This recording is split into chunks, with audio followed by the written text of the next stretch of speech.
நம் கர்த்தருடைய வார்த்தைக்கு செல்வோம். அதற்கு முன்பாக ஒரு வேத பகுதியை நாம் படிப்போம். லூக்கா எழுதின சுவிசேஷம் 2ஆம் அதிகாரம். லூக்கா எழுதின சுவிசேஷம் 2ஆம் அதிகாரம் 1 20 வசனம் வரை வாசிப்போம். அந்நாட்களில் உலகமெங்கும் குடிமதிப்பு எழுதப்பட வேண்டும் என்று அகஸ்தூராயினால் கட்டளை பிறந்தது.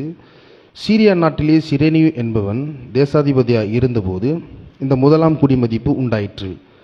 அந்தபடி குடிமதிப்பு எழுதப்படும்படிக்கு எல்லாரும் தங்கள் தங்கள் ஊர்களுக்கு போனார்கள். அப்பொழுது யோசேப்பும் தான் தாவீதின் வம்சத்தானும் குடும்பத்தானுமாய் இருக்கிறபடியால் தனக்கு மனைவியாக நியமிக்கப்பட்டு கர்ப்பவதியான மரியாளுடனே குடிமதிப்பு எழுதப்படும்படி கலிலியா நாட்டிலுள்ள நாசரேத் ஊரிலே யூதயா நாட்டில் உள்ள பெத்லகேம் என்னும் தாவீதின் ஊருக்கு போனான். அவ்விடத்திலே அவர்கள் இருக்கையில் அவளுக்கு பிரசவ காலம் நேரிட்டது. அவள் தன் முதற்பேரான குமாரனை பெற்று சத்திரத்திலே அவர்களுக்கு இடமில்லாதிருந்தபடியினால் பிள்ளையை துணிகளில் சுற்றி முன்னணியிலே கிடத்தினாள். அப்பொழுது அந்த நாட்டிலே மேய்ப்பர்கள் வயல்வெளியில் தங்கி ராத்திரியிலே தங்கள் மந்தையை காத்து கொண்டிருந்தார்கள். அவ்வேளையில் கர்த்தருடைய தூதன் அவரிடத்தில் வந்து நின்றான். கர்த்தருடைய மகிமை அவர்களை சுற்றிலும் பிரகாசித்தது. அவர்கள் மிகவும் பயந்தார்கள். தேவதூதன் அவர்களை நோக்கி, பயப்படாதிருங்கள், இதோ எல்லா ஜனத்துக்கும் மிகுந்த சந்தோஷத்தை உண்டாக்கும் நற்செய்தி உங்களுக்கு அறிவிக்கிறேன். இன்று கர்த்தராகிய கிறிஸ்து என்னும் இரட்சகர் உங்களுக்கு தாவீதின் ஊரிலே பிறந்திருக்கிறார். பிள்ளையை துணிகளில் சுற்றி முன்னணியிலே கிடத்தியிருக்க காண்பீர்கள். இதுவே உங்களுக்கு அடையாளம் என்றான். அந்த சனமே பரமசனியின் திரள் அந்த தூதருடனே தோன்றி, உன்னதத்தில் இருக்கிற தேவனுக்கு மகிமையும் பூமியிலே சமாதானமும் மனுஷர் மேல் பிரியமும் உண்டாவதாக என்று சொல்லி தேவனை துதித்தார்கள்.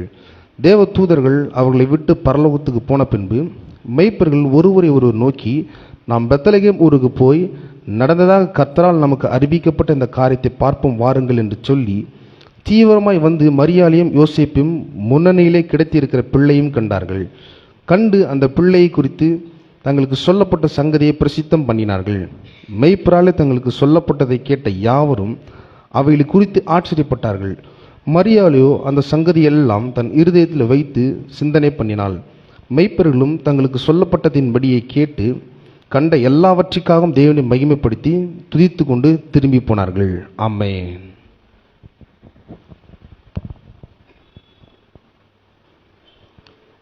பிரியமானவர்களே, வெற்றி வாழ்வு திருச்சபையினுடைய கிறிஸ்மஸ் சிறப்பு ஆராதனைக்கு வந்திருக்கிற உங்கள் யாவரையும் நம்முடைய ஆண்டவரும் இரட்சகருமாக இயேசு கிறிஸ்துவின் நாமத்தினாலே வாழ்த்தி வரவேற்கிறேன். இன்றைக்கு உங்கள் மத்தியிலே கிறிஸ்மஸ் சிறப்பு செய்தியை பகிர்ந்து கொள்ள வேண்டும் என்று விரும்புகிறேன். இப்பொழுது நாம் வாசித்த வேத பகுதி நாம் பார்க்கும் பொழுது லூக்கா சுவிசேஷம் 2ஆம் அதிகாரம், முக்கியமாக 10-11 வசனங்களை நான் உங்களுக்காக வாசிக்கிறேன். தேவதூதன் அவர்களை நோக்கி, பயப்படாதிருங்கள், இதோ எல்லா ஜனத்துக்கும் மிகுந்த சந்தோஷத்தை உண்டாக்கும் நற்செய்தியை உங்களுக்கு அறிவிக்கிறேன். பாருங்கள், கிறிஸ்மஸ் அப்படின்றது ஒரு கிறிஸ்தவர்களுடைய பண்டிகை கிடையாது. செலிப்ரேஷன் இருக்கு, அது உண்மைதான். ஆனால் இது வெறும் கிறிஸ்தவர்களுக்கு மட்டுமல்ல. 10ஆம் வசனம் சொல்லுகிறது, இதோ எல்லா ஜனத்திற்கும் மிகுந்த சந்தோஷம். இன்றைக்கு பாருங்க, நம்ம இன்றைக்கு ஆலயத்திற்கு வந்திருக்கிறோம். நம்ம ரொம்ப சந்தோஷமாக இருக்க வேண்டிய ஒரு நேரம் அது. ரொம்ப பெரிய ஒரு விடுதலை, ஒரு பெரிய மகிழ்ச்சி, ஒரு பெரிய சமாதானம் நம்முடைய உள்ளங்களை ஆட்கொள்ள வேண்டும். அப்போ பாருங்க, இந்த கிறிஸ்மஸ் என்பது ஏதோ ஒரு கூட்டத்தினர் மட்டும் கிடையாது அது கொண்டாடுறது. கிறிஸ்மஸ் என்பது மனு வர்க்கத்திற்கு ஒரு பெரிய விடுதலையும் சமாதானமும் சந்தோஷமும் மகிழ்ச்சியும் அளிக்கக்கூடிய ஒரு நிகழ்வாக நாம் பார்க்க வேண்டும். Christmas is a global event. Christmas is for all people, not only for Christians. We have to celebrate Christmas. பாருங்க, எல்லா மக்களுக்கும் ஆனதாய் இருக்கிறது. இப்போ எல்லா ஜனத்துக்கும் அப்படிதான் தேவதூதன் சொல்றார், எல்லா ஜனத்திற்கும் மிகுந்த சந்தோஷம். அப்போ எல்லா ஜனத்துக்கும் சொல்லும்பொழுது அதில் நீங்களும் நானும் கூட இருக்கிறோம். இங்கே இருக்கிற எல்லாரும் இருக்கிறாங்க. இந்த உலகத்தில் மனிதனாக பிறந்த எல்லாருமே அதில் உள்ளடங்கி இருக்கிறார்கள். அப்போ இந்த எல்லா ஜனத்துக்கும்ன்றதுல எல்லாமே கவர் ஆயிடுறது. எல்லாரையும், ஏழை பணக்காரன், சிறு பிள்ளைகள், அப்புறம் வயது முதிர்ந்தவர்கள், படித்தவர்கள் படிக்காதவர்கள், யாரா இருந்தாலும் சரி. ஒருவேளை இந்த உலகத்துக்கே ராஜாவை கூட இருக்கலாம், அவருக்கு கூட மிகுந்த சந்தோஷத்தை உண்டாக்கும் நற்செய்தியை தான் தேவ தூதர்கள் அறிவிக்கிறார்கள். ஆகவே இது ரொம்ப சிறப்பு கவனத்தை இந்த நாளுக்கு, இந்த கிறிஸ்துமஸுக்கு நம்ம செலுத்துகிறவர்களாக இருக்க வேண்டும். இன்றைக்கு உலகம் முழுக்க கிறிஸ்துவனுடைய பிறப்பை நாம் கொண்டாடி கொண்டு இருக்கிறோம். சில டிஸ்பியூட்டும் இருக்கு, இன்னைக்கு தான் கிறிஸ்து பிறந்தாரா அப்படின்றான். அது நமக்கு தெரியாது, அது நமக்கு வேணாம். ஆனா கிறிஸ்து பிறந்தார் என்பது ரொம்ப பெரிய உண்மை. ஏனென்றால் சரித்திரமே ரெண்டாய் பிரிந்திருக்கிறது, கிறிஸ்துவுக்கு முன், கிறிஸ்துவுக்கு பின். ஆகவே கிறிஸ்து பிறந்தார் என்பது ரொம்ப பெரிய ஒரு பேருண்மையாய் இருக்கிறது. அப்ப இந்த கிறிஸ்து பிறந்தது வெறும் கிறிஸ்தவர்களுக்கு மட்டுமல்ல, அதை தான் நான் சொல்ல வருகிறேன். தேவ தூதர்கள் இந்த கிறிஸ்துவின் பிறப்பை அறிவிக்கும் பொழுது இதோ எல்லா ஜனத்திற்கும். அப்படின்னா நம்ம ரொம்ப கவனத்தை செலுத்துகிறவர்களாக இருக்க வேண்டும். It requires a serious attention. அப்ப கிறிஸ்மஸ் ரொம்ப இம்பார்ட்டண்ட்டு. நம்ம ஒரு கொண்டாட்ட மூடில் இருக்கிறோம், நிறைய ப்ரிப்பரேஷன்ஸ் இருக்கும். சிலர்லாம் பார்த்தீங்கன்னா நவம்பர் 25 ஆரம்பிச்சிட்டாங்க. நவம்பர் 25லேருந்து கேரல் ரவுண்ட்ஸ் போகிறது, பாடல்களை பாடுறது, வீடு வீடாக போய் சந்திக்கிறது, அப்புறம் துணிமணிகள் எடுக்கிறது, எல்லாமே ரொம்ப முக்கியம். மேட்சை போடணும் எல்லாத்தையும், அது எல்லாமே ரொம்ப முக்கியம். ஆனால் இது எல்லாவற்றின் மத்தியிலும் பாடல்கள், அப்புறம் கரங்களை தட்டுறது, டான்ஸு, இப்போ நம்ம கூட டான்ஸ்லாம் பார்த்தோம், அப்புறம் கேக்கு சாப்பிட்றது, கேக்கு கட் பண்ணுறது, இது எல்லாமே ரொம்ப முக்கியம் தான். அதெல்லாம் நான் வேணான்னு சொல்லலை. ஆனால் எல்லாத்தையும் விட முக்கியமானது என்னென்னா கிறிஸ்து, அவரை விட்டுறக்கூடாது. ரொம்ப முக்கியமான ஒன்று பாருங்க, அவரை விடக்கூடாது. இந்த சுவிசேஷங்களில் நம்ம வாசிக்கிறோம். லூக்கா 2ஆம் அதிகாரம் 41ஆம் வசனத்தை உங்களுக்காக நான் வாசிக்கிறேன் பாருங்க. 2:41 வாசிக்கிறேன். அவருடைய தாய் தகப்பன்மார் வருஷந்தோறும் பஸ்கா பண்டிகையில் எருசலேமிற்கு போவார்கள். அவருக்கு 12 வயதான போது அவர்கள் அந்த பண்டிகை முறைமையின்படி எருசலேமுக்கு போய் பண்டிகை நாட்கள் முடிந்து பாருங்க, இதே மாதிரி தான் செலிப்ரேஷன் அங்கேயும். இன்னைக்கு நம்ம எப்படி கொண்டாடி கொண்டு இருக்கிறோமோ உலகம் முழுக்க அதே மாதிரி அங்கேயும் கொண்டாடுறாங்க. ஒரு பெரிய பண்டிகை செலிப்ரேஷன் நடக்குது. அவர்கள் அந்த பண்டிகை முறைப்படி எருசலேமுக்கு போறார்கள். பண்டிகை நாட்கள் முடிந்து திரும்பி வருகிற பொழுது பிள்ளையாக இயேசு எருசலேமிலே இருந்து விட்டார். இது அவருடைய தாயாருக்கும் யோசேப்புக்கும் தெரியாதிருந்தது. அவங்க அவரை விட்டாங்க. அவர் கூட இருக்கிறாரா இல்லையா உண்மை தெரியல. அவங்களுக்கு ஒரு செலிப்ரேஷன், இன்னைக்கு ரொம்ப நல்லா இந்த ஃபீஸ்ட்டை கொண்டாடணும். இன்னைக்கு பார்த்தீங்கன்னா இந்த செலிப்ரேஷனில் முக்கியமான பெரிய ஆட்கள்லாம் போய் சந்திக்கணும், அவங்கள விஷ் பண்ணணும், சபை மக்களில் விஷ் பண்ணணும், எல்லாமே கரெக்டு. நல்லா சாப்பிடுங்க, நல்லா பிரியாணி சாப்பிடுங்க, கேக் நல்லா கட் பண்ணுங்க, நல்ல புது துணி போடுங்க, என்ஜாய் பண்ணுங்க, எல்லாமே பண்ணுங்க. ஆனால் முக்கியமாக அவங்க தாய் தகப்பனே பாருங்க, அவரை விட்டுட்டாங்க. நான் சொல்கிறேன், இந்த கிறிஸ்மஸில் ரொம்ப முக்கியமானது கிறிஸ்து தான். அவரை விட்டுட்டு மீதியெல்லாம் இருந்தாக்கா எந்த பிரயோஜனமும் இல்லை, அதுக்கு ஒரு அர்த்தமே இல்லாமல் போய்விடும். அதைத்தான் நான் சொல்ல வருகிறேன். இன்னொன்று என்னென்னா, அவருடைய தாய் தகப்பன்மாரே அவரை விட்டுட்டாங்க அப்படின்னு சொன்னால் நம்ம எவ்வளோ ஜாக்கிரதையாக இருக்க வேண்டும் என்பதை நாம் கொஞ்சம் கவனித்து பார்க்க வேண்டும். ஆகவே இந்த கிறிஸ்மஸ் நாளிலே நான் உங்களுக்கு சொல்கிறது என்னென்னா, இந்த இயேசுவோடு நாம் ஒரு நல்ல ஒரு ஐக்கியத்தை என்ன பண்ண வேண்டும், வளர்த்து கொள்ள வேண்டும். அதே போல் இந்த ஐக்கியத்தை இன்னும் ஸ்ட்ரென்தன் பண்ணணும். நீங்கள் ஒருவேளை சொல்ல, இல்லைங்க ஏற்கனவே எனக்கு இயேசுவோட ஐக்கியம் இருக்குது, I have a fellowship with Jesus Christ அப்படின்னு சொன்னால், you have to strengthen that relationship, you have to strengthen that fellowship with him. இன்னைக்கு அதை நம்ம செய்யணும் பாருங்க. அப்போ இந்த அவர் தான் ரொம்ப முக்கியம் இன்னைக்கு, மற்ற எதுவுமே முக்கியமே கிடையாது. அப்போனா ஏன் எல்லாம் டெக்கரேஷன்லாம் பண்ணியிருக்கோம், ஏன் புது துணிலாம் போடுறோம், அதெல்லாம் ரொம்ப முக்கியம். அதெல்லாம் முக்கியம். எல்லாத்த விட ரொம்ப முக்கியமானது என்னென்னா அவர் தான் ரொம்ப முக்கியம் நம்முடைய வாழ்க்கையில். அப்போ பாருங்க, அவர் இந்த உலகத்தில் பிறக்கிறாரு. எல்லா ஜனத்துக்கும் மிகுந்த சந்தோஷம் என்று சொல்லப்பட்டிருக்குது. அப்படின்னா மனு வர்க்கத்தினர் இவ்வளோ வருஷங்கள் சந்தோஷமா இல்லையா? இல்லை.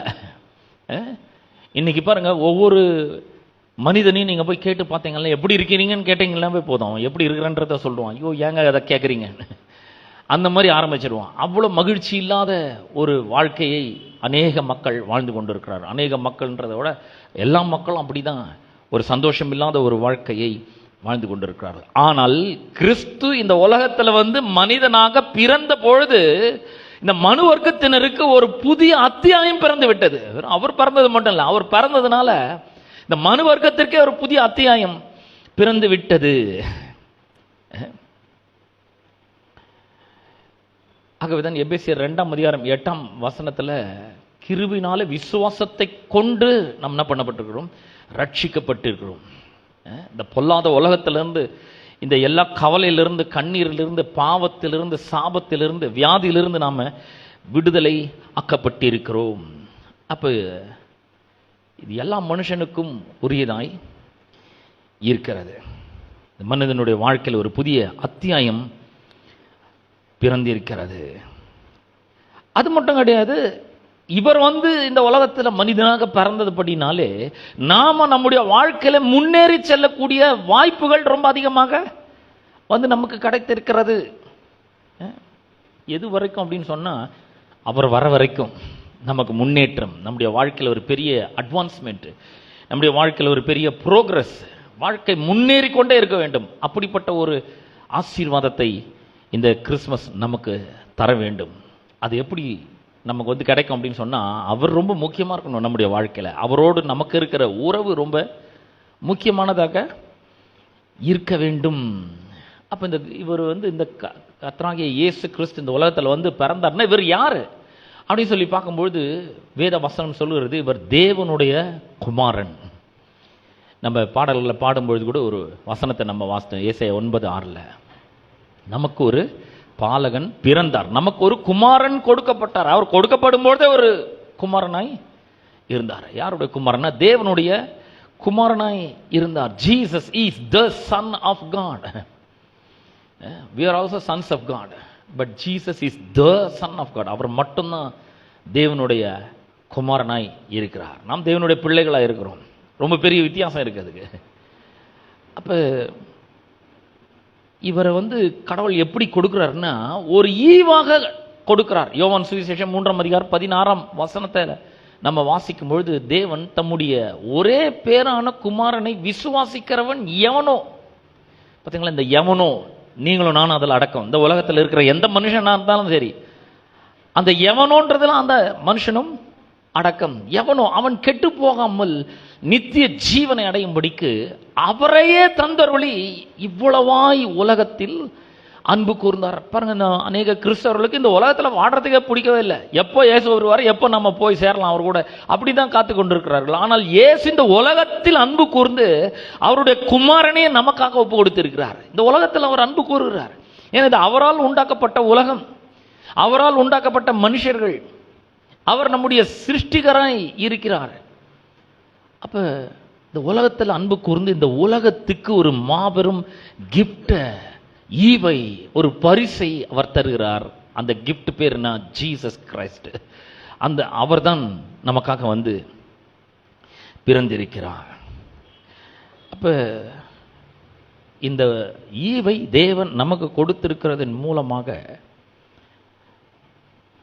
நம்முடைய மனு வர்க்கத்தினருடைய வாழ்க்கையிலே ஒரு புதிய அத்தியாயம் ஆரம்பிக்கப்பட்டிருக்கிறது. அப்ப நம்ம யோசிக்கணும், ஏன் இவர் இந்த தேவன் ஏன் இந்த இயேசுவை ஒரு ஈவாக கொடுத்தார்? ஏன் அவர் கொடுக்கணும்? முதல்ல அதை பத்தி நம்ம கொஞ்ச நேரம் பார்ப்போம். Why did God have to send Jesus? இயேசுவை ஏன் தேவன் அனுப்ப வேண்டும் அப்படின்னு சொல்லி பார்க்கும்போது, முதல் காரியம், முக்கியமான ஒரு காரியம் என்ன அப்படின்னு சொன்னா, மனு வர்க்கத்தை ரட்சிக்கணும். அதுதான் முக்கியமான ஒரு நோக்கம். ஏன் இயேசுவை ஒரு ஈவாக இந்த உலகத்தில் மனிதனாக அவர் பிறக்கும்படி செய்தார் அப்படின்னு சொன்னா, இந்த மனு வர்க்கம் ரட்சிக்கப்பட வேண்டும். லூக்கா சுவிசேஷம் 19:10 நம்ம இப்படி வாசிக்கிறோம், இழந்து போனதை தேடவும் ரட்சிக்கவுமே மனுஷகுமாரன் இந்த உலகத்தில் வந்தார். Jesus Christ came to seek and save the lost. எங்க தொலைஞ்சு போனவனா இருந்தான் பாருங்க. கடவுளோடு அவனுக்கு இருந்த ஒரு ஃபெலோஷிப், ஒரு ரிலேஷன்ஷிப் இருந்தது. முதல்ல ஆதாம் கடவுள் உண்டாக்குனார், அவருடைய சாயல் அவருடைய ரூபத்தின்படி உண்டாக்குனார். ஆனா அவன் பாவம் செய்ததின் விளைவாக அந்த ரிலேஷன்ஷிப் கட் ஆயிடுச்சு.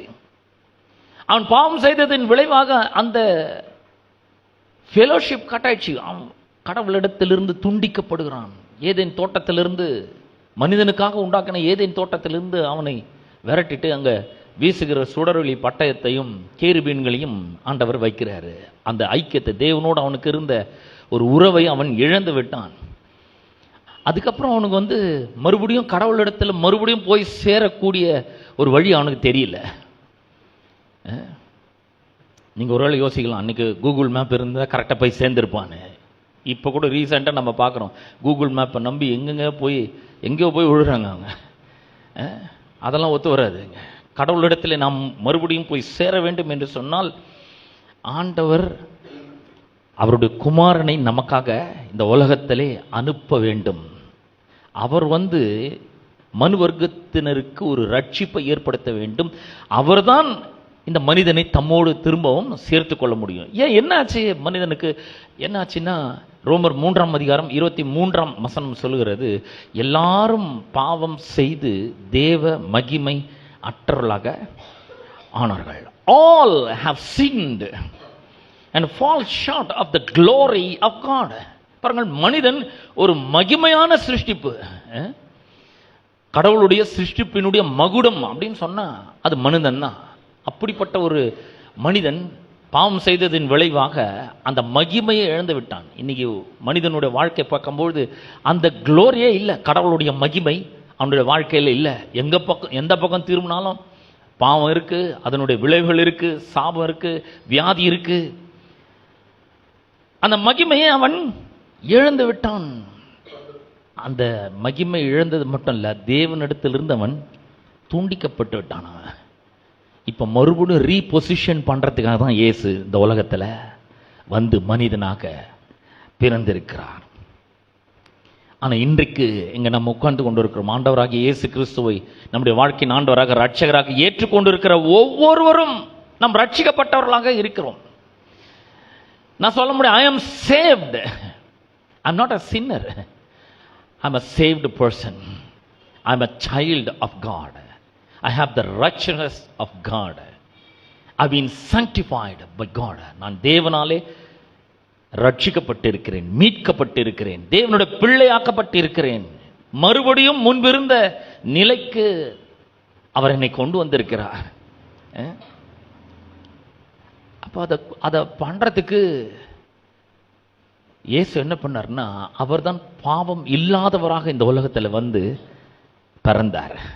பாருங்க, நான் சொன்னேன் இல்லையா, பாவம் செஞ்சதின் விளைவாக ஆதாம் மனிதன் தேவனிடத்திலிருந்து துண்டிக்கப்பட்டான். அதிலிருந்து இயேசு கிறிஸ்து வரைக்கும் எல்லா மனுஷனும் தேவனிடத்திலிருந்து துண்டிக்கப்பட்டவன்னு தான் பிறக்கிறான். அவரோட ஐக்கியமும் உறவும் இல்லை. ஆனா இயேசு தான் முதல்ல தேவனோடு உறவுள்ளவராக, ஐக்கியம் உள்ளவராக பிறந்தார். அவர் பாவம் இல்லாத தேவ ஆட்டுக்குட்டியாக அவர் இந்த உலகத்தில் பிறந்தார்.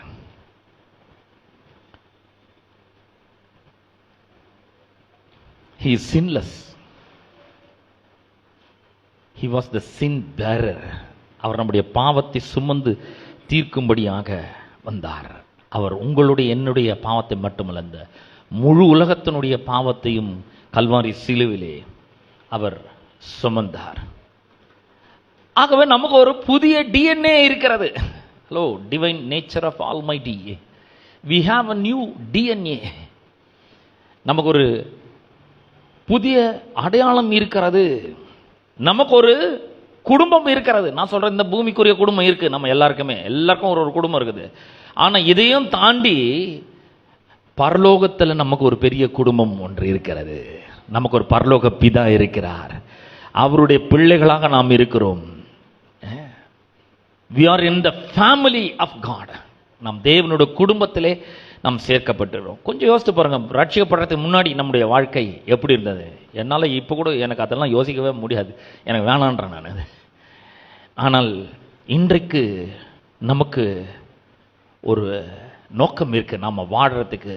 என்னன்னா, இங்க தேவனுடைய நாம மகிமைக்காக நான் வாழ போறேன். கடவுளுடைய மகிமை என் மூலமாக வெளிப்பட போகிறது. கடவுளுடைய வல்லமை என் மூலமாக வெளிப்படுகிறது. இன்றைக்கு இந்த உலகத்துல வாழ்றதுக்கு, நான் வாழ்றதுக்கு ஒரு பெரிய பர்பஸ் இருக்கு, ஒரு பெரிய நோக்கம் இருக்கு. என்ன ஏன் வாடுறீங்கன்னு கேட்டா, கடவுள் என் வாழ்க்கையில் ஒரு பெரிய நோக்கத்தை வைத்திருக்கிறார். அவர் வர வரைக்கும் அவருடைய நற்செய்தியை அறிவிக்கிற ஒரு பணியை எனக்கு தந்திருக்கிறாரு. என்னானாலும் சரி, இந்த பணியை நான் வெற்றிகரமாக செய்து முடிப்பேன். கண்டிப்பா அவருடைய துணை எனக்கு இருக்கு, அவருடைய ஹெல்ப் இருக்கு, அவருடைய அனுக்கிரகம் இருக்கு, அவருடைய ஃபேவர் இருக்கு, அவருடைய பவர் இருக்கு, அவருடைய க்ளோரி என்னோட கூட இருக்கு. நான் கண்டிப்பா அதை செய்து முடிப்பேன். அதுக்காக தான் கடவுள் என்ன உயிரோட வச்சிருக்கிறாரு. அப்ப நாம் வாழ்வதற்கு ஒரு பெரிய நோக்கம் இருக்கிறது. 118 சங்கீதம் 17 சங்கீதக்காரன் இப்படி சொல்றான், நான் சாவாமல் பிழைத்திருந்து முடிய மகத்துவத்தை, முடிய மகிமையை நான் என்ன பண்ணுவேன், அறிவிப்பேன். செத்துட்டா ஒன்றும் பண்ண முடியாது. ஆனா பிழைச்சிருக்கும் பொழுது, உயிரோடு இருக்கும் பொழுது பார்த்தீங்கன்னா, நாம தேவனுடைய அளவு கடந்த வல்லமையும் மகிமையையும் இந்த உலகத்துல வெளிப்படுத்துகிறவர்களாக நாம் நிச்சயமாக வாழ முடியும். பாருங்க, 118 சங்கீதத்தில் நான் அந்த வசனத்தை வாசிக்கிறேன். 17 வசனத்தை உங்களுக்காக வாசிக்கிறேன். நான் சாவாமல் பிழைத்திருந்து கர்த்தருடைய செய்கைகளை விவரிப்பேன். நான் விவரிக்கிறதுக்கு ஏராளமான கர்த்தருடைய செய்கைகள் இருக்குது. நிறைய அவர் பண்ணிக்கிறாரு என் வாழ்க்கையில். எங்கேயோ கடந்த என்னை கொண்டு வந்து இங்கே நிறுத்தி இருக்கிறாரு. என் வாழ்க்கையை நான் திரும்பி பார்க்குறேன். எல்லாமே கர்த்தர் செய்தது தான். எதுவுமே என்னுடைய சுய முயற்சி இல்லை, எல்லாம் அவருடைய கிருபை. மனுஷருடைய தயவெல்லாம் என் பக்கமாக அவர் திருப்புறாரு. இன்னைக்கும் அவர் திருப்பி கொண்டே இருக்கிறார். அப்ப நமக்கு ஒரு பெரிய நம்பிக்கை இருக்குது. வாழ்க்கையில நம்ம வாடுறதுக்கு ஒரு பெரிய நோக்கம் இருக்கிறது. இப்ப நம்ம உயிரோடு இருக்கிறதுக்கு என்ன காரணம்? அவருடைய செய்கைகளை நாம் அறிவிக்கிறவர்களாக இருக்க வேண்டும். சரி, இந்த உலகத்துல அவருடைய செய்கைகள் எல்லாம் அறிவிச்சு வாழ்ந்து இந்த உலக வாழ்க்கை ஒரு குறிப்பிட்ட காலகட்டம் வரும்பொழுது முடியும். கண்டிப்பா முடியும். எல்லாருக்குமே ஒரு முடிவு இருக்கு. அது முடிஞ்ச பிறகு என்ன? முடிஞ்ச பிறகு எனக்கு ஒரு பெரிய நம்பிக்கை இருக்கு. ஏன்னா பரலோகத்துக்கு நான் போவேன். அவர் எனக்காக ஒரு பெரிய மேன்ஷனை ஆயத்தப்படுத்தி வச்சிருக்கிறாரு. அவருக்கு எனக்காக ஒரு பெரிய ஸ்தலத்தை ஆயத்தம் பண்ணி கொண்டு இருக்கிறாரு. நான் இங்கே என் வாழ்க்கையை முடிக்கும் பொழுது அங்க போய் அவரோட என்னன்னைக்கும் இருப்பேன். இன்னைக்கு அவரை கண்ணில் பார்க்க முடியல என்னால, ஆனா அன்னைக்கு கண்டிப்பா பார்ப்பேன் நான். எனக்கு ஒரு பெரிய நம்பிக்கை இருக்குது வாழ்க்கையில. எவ்வளவு பெரிய ஒரு சந்தோஷம் பாருங்க. அப்ப எதுக்கு இயேசுவை இந்த உலகத்துல தேவன் அனுப்பினார்னா, நம்முடைய பாவத்தை சுமந்து தீர்க்கும்படியாக, மனு வர்க்கத்தினருக்கு ஒரு பெரிய ஒரு ரட்சிப்பை அருளும்படியாக, ரட்சிப்பை கொடுக்கறதுக்காக தான் அவர் இந்த உலகத்துல வந்தார். ரெண்டாவது காரணம் என்னன்னா, to restore divine presence to man. தேவனுடைய பிரசன்னத்தை மனிதனுக்கு கொடுக்கும்படியாக, மீட்டு கொடுக்கும்படியாக தேவன் இந்த உலகத்தில் இயேசுவை அனுப்பி இருக்கிறார். ஏசாயா தீர்க்கதரிசன புஸ்தகம் 7 14 வசனத்தை உங்களுக்காக நான் வாசிக்கிறேன். ஏசாயா 7:14. ஆதலால் ஆண்டவர் தாமே உங்களுக்கு ஒரு அடையாளத்தை கொடுப்பார். இதோ ஒரு கன்னிகை கர்ப்பவதியாகி ஒரு குமாரனை பெறுவாள், அவருக்கு இம்மானுவேல் என்று பேரிடுவாள். நம்ம பாடணும், இம்மானுவேல் ஒரு பாடலை பாடணும். அப்ப இம்மானுவேல் என்று பேரிடுவாள்னு இங்க சொல்லியிருக்குது. ஆனா அதனுடைய அர்த்தம் மத்தேயு சுவிசேஷத்துல ரொம்ப அழகா சொல்லப்பட்டிருக்குது. மத்தேயு சுவிசேஷம் 1 23 வசனத்தை நான் உங்களுக்காக வாசிக்கிறேன். அவன் இதோ ஒரு கன்னிகை கர்ப்பவதியாகி ஒரு குமாரனை பெறுவாள், அவருக்கு இம்மானுவேல் என்று பேரிடுவார்கள் என்று சொன்னான். சொல்லிட்டு இம்மானுவேல் என்பதற்கு தேவன் நம்மோடு இருக்கிறார் என்று அர்த்தமாம். அவர் நம்மோடு கூட இருக்கிறார். இது எனக்கு எவ்வளவு பெரிய ஒரு தைரியத்தை கொடுக்குது தெரியுங்களா? அவருடைய பேர் இம்மானுவேல். இந்த காலை வேளையிலே நான் உங்கள் ஒவ்வொருவரையும் பார்த்து சொல்றேன், இணையதளத்தின் மூலமா பார்த்து கொண்டவர்களை கூட பார்த்து சொல்றேன், நீங்கள் தனிமையாய் இல்லை. You are not alone. Immanuel has come. Immanuel உங்களோடு கூட இருக்கும்படியாக அவர் வந்திருக்கிறார். அவர் வந்திருக்கிறாரு, அவருடைய பிரசன்னத்தை நமக்கு தந்திருக்கிறாரு அப்படின்னு சொல்லும்பொழுது என்ன ஸ்பெஷலாக நம்ம காண முடியும் அப்படின்னு சொன்னால், சூழ்நிலைகள் இன்னும் சிறந்ததாக மாற முடியும். கண்டிப்பாக சூழ்நிலை மாறிடும். அப்படியே situation will change for better. அப்போ நான் சொல்கிறேன், சூழ்நிலைகள் கண்டிப்பாக மாறும். ஒருவேளை இன்னைக்கு ஒருவேளை கடினமான சூழ்நிலைகள் வழியாக நீங்கள் கடந்து போய் கொண்டிருக்கலாம். இன்னைக்கு ஒருவேளை நெருக்கடியான சூழ்நிலைகள் வழியாக நீங்கள் கடந்து போய் கொண்டிருக்கலாம். இன்னைக்கு ஒருவேளை ஐயோ நான் தனிமையாக இருக்கிறேனே அப்படின்ற ஒரு உணர்வு உங்களை ரொம்ப அதிகமாக தாக்கலாம். ஆனால் இம்மானுவேல் ஹஸ் அரைவ்டு. இம்மானுவேல் வந்துட்டாரு, உங்களோட கூட இருக்கிறாரு. உங்களுடைய சூழ்நிலை நிச்சயமாக மாறும். கண்டிப்பாக சிறந்த சூழ்நிலையாக மாறும். இனி நீங்கள் தனிமையாய் இருப்பது இல்லை. இன்னும் இந்த ஆண்டு முடியறதுக்கு 6-7 நாள் இருக்கு. ஆனால் நான் சொல்றேன், இந்த 6-7 நாளுக்குள்ள உங்களுக்கு கர்த்தர் பெரிய சர்ப்ரைஸ்களை வச்சிருக்கிறாருங்க. ஹல்லேலூயா. பெரிய சர்ப்ரைஸை வச்சிருக்கிறாரு. இந்த லூக்கா சுவிசேஷத்தில் மத்தேயு சுவிசேஷத்திலையும் நம்ம மெசேஜ் டிரான்ஸ்லேஷனில் வாசிக்கும் பொழுது மரியாள் சர்ப்ரைஸ் ஆட்டா அப்படின்னு நம்ம வாசிக்கிறோம். அந்த இடத்துல அந்த வார்த்தையே வருது, சர்ப்ரைஸ். எங்க இருக்கிற அவ தேவ பிரசன்னத்தில் இருக்கிற. தேவ பிரசன்னத்தில் இருந்து அவ வர பாருங்க. வந்த உடனே அவள் அவ கன்னிகை தான், இன்னும் ஒரு புருஷனோடு அவள் இணையில, ஆனால் கர்ப்பவதி ஆயிட்டா. அது அவளுக்கு ஒரு பெரிய சர்ப்ரைஸ் இல்லையா? நான் சொல்றேன், இன்றைக்கு இந்த ஆண்டில் கர்த்தர் பெரிய சர்ப்ரைஸ்களை உங்களுக்கு வச்சிருக்கிறார். இன்னும் கூட தேவ பிரசன்னத்தில் நம்ம வரும்பொழுது பாருங்க, நம்ம நினைக்கிறோம் சும்மா ஞாயிற்றுக்கிழமை ஒரு ஏதோ ஒரு சர்ச்சுக்கு போகணுன்ற மாதிரி ஒரு கடமைக்காக வரதில்லை. இந்த தேவ பிரசன்னத்துக்குள்ள நம்ம வரும்பொழுது நம்ம கடவுளுடைய வார்த்தையின் மூலமாக இம்ப்ரிக்னேட் ஆகிறோம். கர்த்தருடைய வார்த்தை நமக்குள்ள கருத்தரிக்க ஆரம்பிக்கிறது. நீங்கள் வீட்டில் கூட கடவுளை நீங்கள் ஆராதிக்கலாம். கடவுளை ஆண்டவராகிய இயேசு கிறிஸ்துவை நீங்கள் துதிக்கலாம், போற்றலாம், ஆராதிக்கலாம், அவரை புகழ்ந்து பாடலாம், அவருடைய பிரசன்னத்தில் இருக்கலாம். அப்படி பிரசன்னத்தில் இருக்கும் பொழுது கடவுளுடைய வார்த்தை உங்களுக்குள்ளே கருத்தரிக்க ஆரம்பிக்காது. ஒரு பெரிய சர்ப்ரைஸ் பாருங்க. நான் சொல்கிறேன், இந்த ஆண்டில் கர்த்தர் உங்களுக்கு அப்படிப்பட்ட ஒரு பெரிய ஆசீர்வாதத்தை தருவார். ஒருவேளை நீங்கள் வேலையை தேடி கொண்டு இருக்கலாம், கண்டிப்பாக அவர் அந்த வேலையை உங்களுக்கு வாய்க்க செய்வார். அவர் கண்டிப்பாக ஒருவேளை ப்ரொமோஷனுக்காக காத்து கொண்டு இருக்கலாம், கர்த்தர் அந்த ப்ரொமோஷனை கண்டிப்பாக உங்களுக்கு வாய்க்க செய்வார். சுகத்துக்காக நீங்கள் ஒருவேளை நீங்கள் ஏங்கி தவித்து கொண்டு இருக்கலாம், இவ்வளவு நாள் வியாதியில் நீங்கள் கஷ்டப்பட்டு கொண்டு இருக்கலாம். ஆனால் நான் சொல்கிறேன், கர்த்தருடைய பிரசன்னத்தில் இருக்கிறீர்கள். இம்மானுவேல் உங்களோடு கூட இருக்கிறாரு. நீங்கள் தனியாக இல்லை, அவருடைய பிரசன்னத்தை மறுபடியும் அவர் உங்களுக்கு மீட்டு கொடுத்திருக்கிறார். கடவுளுடைய பிரசன்னத்தை, அவருடைய பிரசன்னத்தில் சுகம் உண்டு. கண்டிப்பாக அந்த சுகத்தை கடவுள் உங்களுக்கு வாய்க்க செய்வார். உங்களுடைய சரீரத்தில் அது மேனிஃபெஸ்ட் ஆகும். கண்டிப்பாக ஒருவேளை பொருளாதார விடுதலைக்காக நீங்கள் காத்து கொண்டு இருக்கலாம்.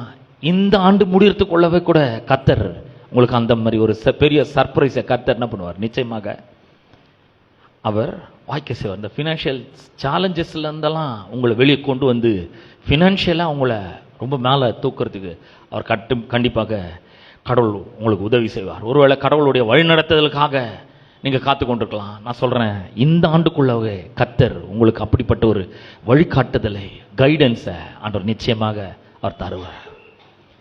அவருடைய பிரசன்னம் தான் நம்மளை வழி நடத்துகிறது.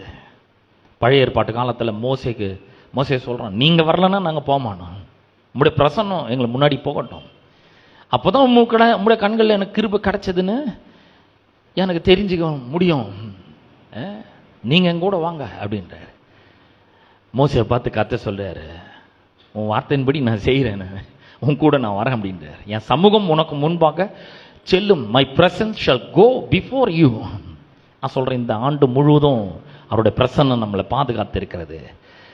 இந்த நாளில் பார்த்தீங்கன்னா அந்த பிரசன்னத்தை மீட்டு நமக்கு தரும்படியாக தான் இந்த இம்மானுவேல் கர்த்தராகிய இயேசு கிறிஸ்து இந்த உலகத்தில் மனிதனாக பிறந்தார். ஆகவே தான் அதற்காக தான் இயேசுவை இந்த உலகத்தில் தேவன் அனுப்பினார்.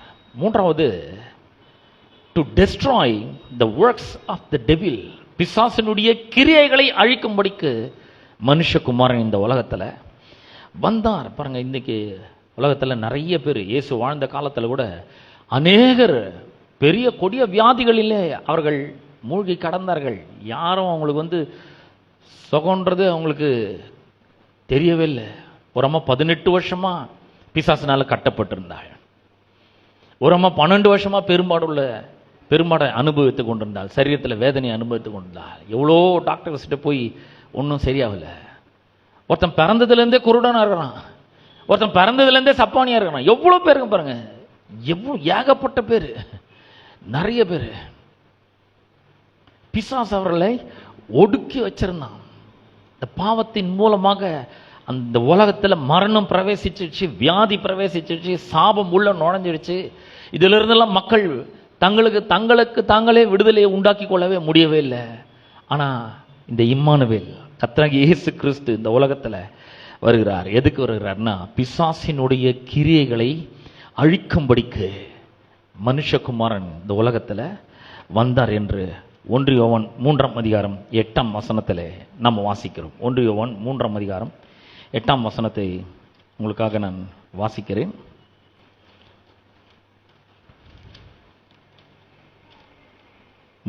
வாசிக்கிறேன். பாவம் செய்கிறவன் பிசாசினால் உண்டாயிருக்கிறான், ஏனெனில் பிசாசானவன் ஆதி முதல் பாவம் செய்கிறான். பிசாசினுடைய கிரியைகளை அழிக்கும்படிக்கே தேவகுமாரன் வெளிப்பட்டார். ஆம்பிளிஃபைட் வேதாமத்தில் இப்படி வாசிக்கிறோம், to undo what the devil has done. நிறைய பேரோட வாழ்க்கையில பிசாசு பலவிதமான காரியங்களை ஒடுக்குதலை அவன் செய்து வைத்திருக்கிறான். ஒடுக்குதல வியாதி மூலமா ஒடுக்குதல், தனிமை மூலமாக ஒடுக்குதல், பொருளாதாரத்தில் பெரிய ஒரு ஒடுக்குதல். பிசாசு அப்படியே அப்ரஸ் பண்ணி வச்சிருக்கிறான், ஒடுக்கி வச்சிருக்கிறான். ஆனா இன்றைக்கு இந்த இயேசு இந்த உலகத்தில் மனிதனாக பிறந்ததுனால 2000 வருஷத்துக்கு முன்னாடி அவர் பிறந்துட்டாரு. அன்னைக்கே அந்த விடுதலை வந்து விட்டது. இந்த கிறிஸ்மஸ் நன்னாள் எதை காண்பிக்கிறனா, this is our liberation day, liberation story. Yesu சிலுவையில் மரிக்கிறதுக்கு முன்னாடி மத்திய சுவிசேஷம் 14:41 அவர் சொல்றார், பிதாவே வேலை வந்தது. என்ன வேலை? நம்மளெல்லாம் விடுதலை ஆக்குற ஒரு வேலை, பிசாசினுடைய பிடியிலிருந்து விடுதலை ஆக்குகிற ஒரு வேலை, பிசாசினுடைய ஒடுக்குதலில் இருந்து விடுதலை ஆக்குகிற ஒரு வேலை வந்துடுச்சு அப்படின்றாரு. வேலை வரப்போகுதுன்னு சொல்ல, ஏற்கனவே வந்தாச்சு. பிசாசு எப்படிப்பட்ட வேலையை வேணா நம்முடைய வாழ்க்கையில செஞ்சிருக்கலாம். ஆனா அதிலிருந்தெல்லாம் விடுதலை ஆக்கும்படிக்கு இயேசு இந்த உலகத்துல வந்தார். இந்த நன்னாளிலே, இந்த கிறிஸ்து பிறந்த நன்னாளிலே அந்த பிசாசினுடைய ஒடுக்குதெல்லாம் உங்களை விட்டு நீங்கி போகட்டும். அதெல்லாம் உதறி தள்ளிட்டு புதுசா உங்களுடைய வாழ்க்கையை ஒரு பெரிய விடுதலை நாளாக இன்றைக்கிலிருந்து என்ன பண்ண வேண்டும்? நீங்கள் ஆரம்பிக்க வேண்டும், ஆரம்பிக்கிறவர்களாக இருக்க வேண்டும். சிலருக்கு இந்த ஒடுக்குதல் வியாபாரத்தில் இருக்கு. நம்முடைய சபையில் கூட ஒரு சிலர்லாம் பிஸ்னஸ்லாம் பண்ணின்னு இருக்காங்க. அதில் ஒரு பெரிய ஒடுக்குதலை அவன் கொண்டு வருகிறான். காரியங்கள் கைகூடி வராமல் போக பண்ணுறான், பல காரியங்களை பண்ணுறான் பாருங்க, ஒடுக்குறது இல்லை. சிலருக்கு கர்ப்பங்களை அடைச்சி வச்சிருக்கான், பிள்ளையை பிறக்கிறது ரொம்ப கடினமாக்கிடுறான். அந்த மாதிரி ஒடுக்குதலை அவன் பண்ணுறான், நிறைய வேலைகள் அவன் பண்ணுறான். ஆனால் அது எல்லாவற்றிலிருந்தும் தேவன் நம்மை விடுதலையாக்கி இருக்கிறார். இந்த குமாரனை அனுப்பினதன் மூலமாக அவர் நம்மை விடுதலை ஆக்கி இருக்கிறார். பிரியமானவர்களே, நான் சொல்றேன், நீங்கள் ஏற்கனவே விடுதலை ஆக்கப்பட்டவர்களாக இருக்கிறீர்கள். பிசாசு இனிமேல் நம்மளை ஒடுக்கவே முடியாது. எப்பயோ விடுதலையாளர் வந்துட்டாரு, நமக்கு விடுதலையை தந்திருக்கிறார். இன்றைக்கு நம் விடுதலையோடு கூட நிச்சயமாக வாழ முடியும். அப்பேற்பட்ட ஒரு மாபெரும் விடுதலையை அவர் நமக்கு தந்திருக்கிறார். அடுத்தது, இந்த சூப்பர் நேச்சுரல் லைஃப் ஸ்டைலை மறுபடியும் திரும்பவும் மனிதனுக்கு கொடுக்கும்படியாக இயேசு இந்த உலகத்தில் வந்தார். ஒரு இயற்கைக்கு அப்பாற்பட்ட வாழ்க்கையை கொடுக்கும்படியாக, இந்த சூப்பர் நேச்சுரல் லைஃப் ஸ்டைலை நமக்கு தரும்படியாக இயேசு இந்த உலகத்தில் வந்தார். ஒரு பிரசங்கருடைய பிரசங்கத்தை கேட்டு கொண்டு வந்த பாருங்க. அவர் சொல்றாரு, நீ மறுபடியும் பிறந்த அப்படின்னு சொன்னாவே, பிறந்திருக்கிற இயேசுவை ஆண்டவராக ரட்சகராக ஏற்றுக்கொண்டு நீ மறுபடியும் பிறந்தனியாவே அதுவே ஒரு சூப்பர் நேச்சுரல் பர்த். அவர் God is a supernatural God. we are born of God அப்படின்றது ஒரு சூப்பர் நேச்சுரல் பர்த் தான். ஏன்னா இந்த பிசாசு பாவத்தின் மூலமாக மனுவர்க்கத்தை ஒரு சிறை போல பிடிச்சு வச்சிருக்கிறான் பாருங்க, ஒரு பிரிசனர் மாதிரி வச்சிருக்கிறான். ஆனா இயேசு கிறிஸ்துவுடைய சுவிசேஷத்தை, வார்த்தையை கேட்டு அவ்வளோ பெரிய சிறைச்சாலையிலிருந்து அந்த கதவெல்லாம் பிரேக் பண்ணி அவர் எல்லாத்தையும் உடைச்சி அவர் விடுதலை ஆக்கிட்டேன்னு அந்த நற்செய்தியை கூறும்பொழுது, அங்க அவனுடைய ஆளுகையிலிருந்து, அவனுடைய ராஜ்யத்திலிருந்து, அவனுடைய கண்ட்ரோல்ல இருந்து நம்மளாம் வெளியே வந்திருக்கிறோம். இப்போ அவனால ஒண்ணுமே பண்ண முடியல பாருங்க.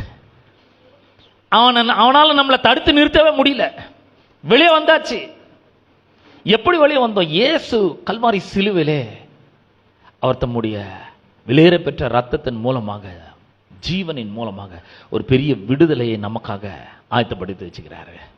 யோவான் இதை பற்றி அவருடைய சுவிசேஷத்தில் எழுதும்பொழுது அவர் சொல்றாரு, 12-13 வசனங்கள்ல அவர் இப்படி சொல்றாரு. யோவான் 1ஆம் அதிகாரம் 12-13 வசனங்கள்ல, அவருடைய நாமத்தின் மேல் விசுவாசம் உள்ளவர்களாய் அவரை ஏற்றுக்கொண்டவர்கள் எத்தனை பேர்களும் அத்தனை பேர்களும் தேவனுடைய பிள்ளைகளாகும்படி அவர்களுக்கு அதிகாரம் கொடுத்தார். ஒரு பெரிய அதிகாரத்தை தேவன் நமக்கு தந்திருக்கிறார். அது மாத்திரமல்ல, அடுத்த வசனம் 13ஆம் வசனம் சொல்கிறது, அவர்கள் இரத்தத்தினாலாவது மாம்ச சித்தத்தினாலாவது புருஷனுடைய சித்தத்தினாலாவது பிறவாமல் தேவனாலே பிறந்தவர்கள் அப்படின்னு இருக்கிறார். இவ்வளவு அற்புதம் பாருங்க. இது ஒரு நம்முடைய பர்த், சூப்பர் நேச்சுரல் பர்த். அப்ப நம்முடைய வாழ்க்கையை அதுக்கேற்ற மாதிரி மாறிடணும், நம்முடைய மென்டாலிட்டியை மாறிடணும். இந்த நேச்சுரல் லெவல்ல நம்ம வாழவே கூடாது. ஒரு சூப்பர் நேச்சுரல் லைஃப் ஸ்டைல தேவன் நமக்கு திரும்ப கொடுத்திருக்கிறார். அதுக்காக இயேசு வந்திருக்கிறார். அடுத்தது, to bring unspeakable Joy to the world. இது எல்லா ஜனத்துக்கும் மிகுந்த சந்தோஷத்தை உண்டாக்கும் நற்செய்தி. இயேசு பிறப்புன்றது அவ்வளோ பெரிய ஒரு சந்தோஷத்தை உண்டாக்குகிற ஒரு பெரிய நற்செய்தியாய் அது இருக்கிறது. கிரேட் ஜாய், மிகுந்த சந்தோஷம்.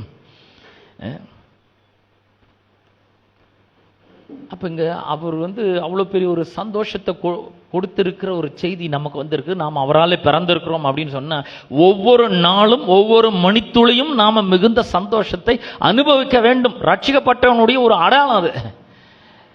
அப்ப நாம பொழுதன்னைக்கும் புலம்பிட்டே இருக்கக்கூடாது, எப்ப பார்த்தாலும் கம்ப்ளைண்ட் பண்ணினே இருக்கக்கூடாது. கடவுளுக்கு கண்ணே இல்லைங்க, அவர் என்னதான் பண்றாரு தெரியல, என் நிலைமை இந்த மாதிரி இருக்குது, என்னைக்கு இதுல இருந்து வெளியே வருவேன், என்னைக்கு எனக்கு ஒரு பெரிய விடிவு காலம், இந்த மாதிரிலாம் புலம்புறதெல்லாம் விட்டுட்டு, ஏற்கனவே நான் மிகுந்த சந்தோஷத்தை எனக்கு ஆண்டவர் கொடுத்திருக்கிறார். அந்த சந்தோஷம் எனக்குள்ள இருக்கிறது. வேத வசனம் சொல்றது, கர்த்தருக்குள் சந்தோஷமா இருப்பது தான் நம்முடைய பலன். அது ஒரு பெரிய ஸ்ட்ரென்த். நான் சொல்றேன், சந்தோஷமா இருந்து பாருங்க வாழ்க்கையில. இல்லாததே ஃபோக்கஸ் பண்ணிட்டே இருக்கக்கூடாது. எனக்கு அது இல்லைங்க, இது இல்லைங்க, அதே ஃபோக்கஸ் பண்ணக்கூடாது. என்ன இருக்கு? இப்ப சந்தோஷம் இருக்கு. ஏன்? இயேசு உள்ள வந்திருக்கிறார். அவருடைய பிரசன்னத்தை மீட்டு நமக்கு தந்திருக்கிறார். ரட்சிப்பை கொடுத்திருக்கிறார் எனக்கு. இது ஒரு பெரிய சந்தோஷம். ஒரு சூப்பர் நேச்சுரல் லைஃப் ஸ்டைலை நமக்கு தந்திருக்கிறார்.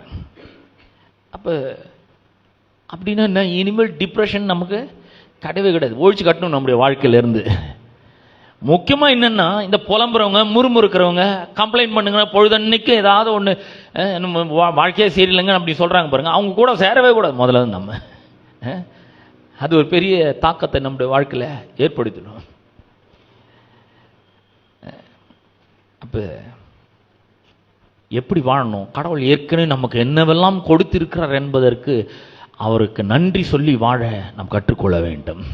ஆண்டவரே, எனக்கு ஒரு மாபெரும் ரட்சிப்பை தந்திருக்கிறீர், மீட்பை தந்திருக்கிறீர், உங்களுடைய பிரசன்னத்தை தந்திருக்கிறீர், ஒரு கிரேட் ஜாய் எனக்கு கொடுத்திருக்கிறீர், அதுக்காக உமக்கு நன்றி.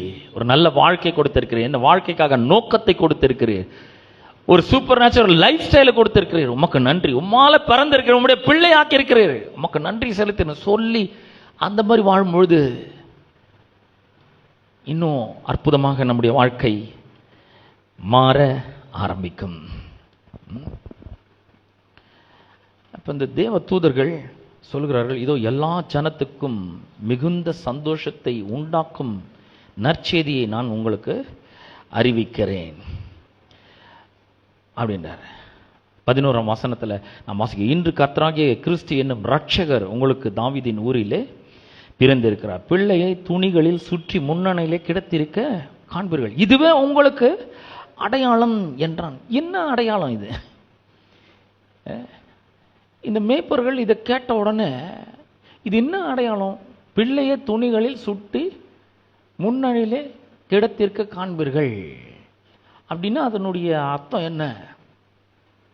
இது எப்படி அவங்களுக்கு ஒரு பெரிய அடையாளமாக இருக்கும் அப்படின்னு சொல்லி நம்ம யோசிக்கிறோம். இப்போ நம்ம எல்லாருக்குமே தெரியும், கிறிஸ்மஸ்னால் ஒரு குடியில் வச்சு அதில் புல்லெல்லாம் வச்சு அதில் சில ஆட்கள், மரியாள், யோசேப்பு, தேவ தூதர்கள் இதெல்லாம் வச்சு 3 சாஸ்திரிகள்லாம் வச்சு அந்த குடியில் நம்ம என்ன பண்ணுறோம், அமைக்கிறோம். எல்லாத்துக்கும் மேலே என்ன பண்ணுறோம், இந்த மேஞ்சர்னு சொல்கிறாங்க இல்லையா, அதை வச்சு அது உள்ள ஒரு சின்ன ஜீசஸ் கிரைஸ்ட் மாதிரி ஒரு பொம்மையை நம்ம வச்சிடுறோம். இது அவங்களுக்கு எப்படி ஒரு அடையாளமாக இருந்தது அப்படின்னு சொன்னால், இந்த இடம் இந்த மாதிரி ஒரு இடம் எப்படிப்பட்ட ஒரு இடம்னா, ப்ரெக்னெண்ட்டாக இருக்கிற ஆடுகளை இந்த இடத்துக்கு கொண்டு வருவாங்களாம்.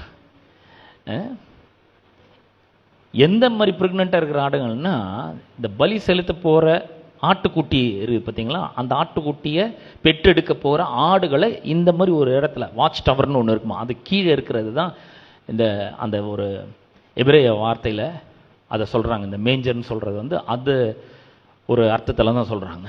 மேஞ்சர்னா இந்த ஆட்டுக்குட்டியே ஏன் அங்கே அந்த பெரிய ஆடுகளை, ப்ரெக்னெண்ட்டாக இருக்கிற ஆடுகளை அந்த இடத்துக்கு கொண்டு வராங்கன்னா, இப்போ அந்த ஆடு ஒன்று பிறக்க போகுது, அந்த ஆடு பலிக்கு உகந்ததாக இருக்க வேண்டும். அப்படின்னா அது எப்படி இருக்கணும்னா, எந்த பழுதும் இருக்கக்கூடாது, அது மேலே எந்த காயமும் இருக்கக்கூடாது, எலும்பு முறிஞ்சு இருக்கக்கூடாது. அதனால் இந்த மாதிரி ஒரு இடத்துக்கு அவங்க கொண்டு வந்துடுவாங்களாம். மெயினாக இந்த ப்ரெக்னெண்ட்டாக இருக்கிற அந்த ஆடுங்களை குட்டி போட போகிற அந்த ஸ்டேஜில் அந்த இடத்துக்கு கொண்டு வந்துடுவாங்க. கொண்டு வந்த உடனே அந்த ஆடு அந்த குட்டியை ஈன்ற உடனே இதுக்கு அடியெல்லாம் எதுவும் படக்கூடாது, இல்லை காயம் படக்கூடாதுன்றதுக்காக துணியில் சுற்றி அந்த ஆட்டுக்குட்டியை என்ன பண்ணுவாங்களா, அந்த மேஞ்சரில் வைப்பாங்களாம். இவர் யாரு? உலகத்தின் பாவத்தை சுமந்து தீர்க்கிற தேவ ஆட்டுக்குட்டி. அவர் பறந்திருக்கிறாருங்க. யோவான் 1ஆம் அதிகாரம் 29, 28, 29 வசனத்தில் அவர் சொல்றார், இதோ இயேசு தம்மிடத்தில் வருகிறதை கண்டு யோவான் கண்டு அவர் சொல்றார், இதோ உலகத்தின் பாவத்தை சுமந்து தீர்க்கிற தேவ ஆட்டுக்குட்டி. இன்னைக்கு நம்ம 2000 வருஷம் கழிச்சு வாழ்ந்துருக்கிறோம். இதெல்லாம் என்னன்னு நமக்கு தெரியல. நம்ம நினச்சிக்கிறோம் சத்திரத்தில் இடம் இல்லை, அங்கே இல்லைன்னு சொல்லிட்டாங்களாம், வீடே இல்லைன்னு சொல்லிட்டாங்களா. இப்போ மரியாளுக்கு கர்ப்பம் தரிச்சிருக்கிறாங்க, அவங்க குழந்தை பறிச்சு எடுக்க போகிறாங்க, அந்த மாதிரி ஒரு ஸ்டேஜ். அதனால் இப்போ சத்திரத்தில் இடம் இல்லைன்றதுனால இங்கே கொண்டு வந்திருக்காங்க நம்ம நினைக்கிறோம். ஆனால் மேய்ப்பர்கள் ரொம்ப நல்லா விளங்குச்சாங்க. இவர் உலகத்தின் பாவத்தை சுமந்து தீர்க்கும்படியாக இந்த உலகத்தில் அவர் பிறக்கிறாரு. ஆண்டவர் எல்லாவற்றையும் ஒரு பிக்சரைஸ் பண்ணி காமிக்கிறார் பாருங்க எல்லாருக்கும். இது அந்த நாட்களில் இருந்த வாழ்ந்த கலாச்சாரத்தில் வாழ்ந்த மக்களுக்கெல்லாம் நல்லா வழங்குச்சு. ஏன்னா பின்னாடி வர வசனங்களை நம்ம வாசிக்கும் பொழுது அந்த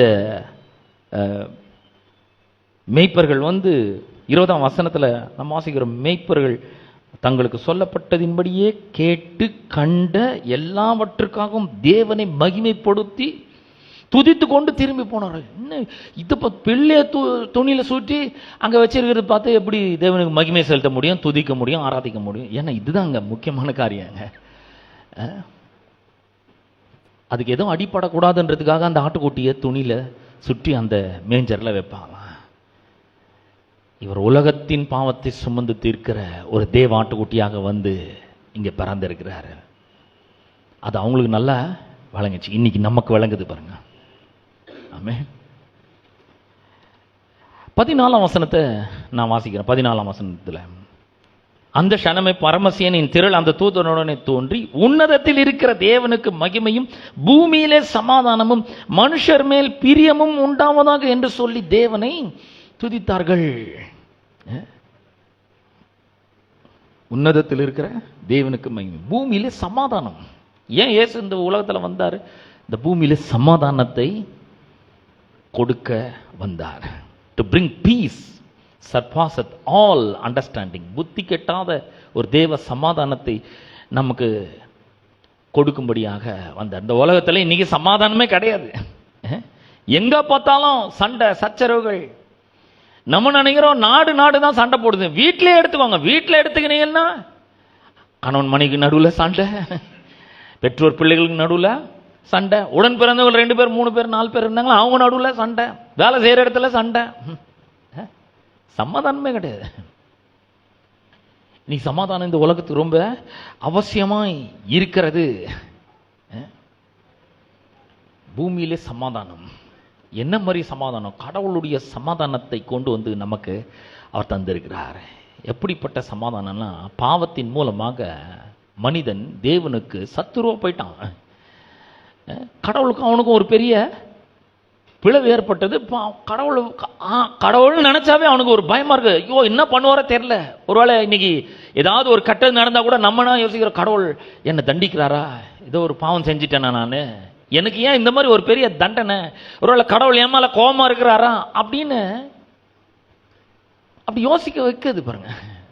மக்கள் அந்த மாதிரி யோசிக்கிறாங்க. ஆனா நான் சொல்றேன், இயேசு தேவனுக்கும் மனிதனுக்கும் இடையில் இருந்த எல்லா பிரச்சனைகளையும் நீக்கி ஒரு பெரிய சமாதானத்தை அவர் நமக்கு தந்திருக்கிறார். ரோமர்கள் நிருபம் 5ஆம் அதிகாரம் 1ஆம் வசனத்துல நாம் அப்படி வாசிக்கிறோம்.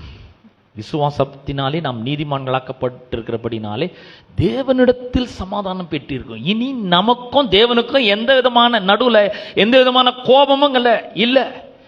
அவர் நம்மளை நேசிக்கிறார்.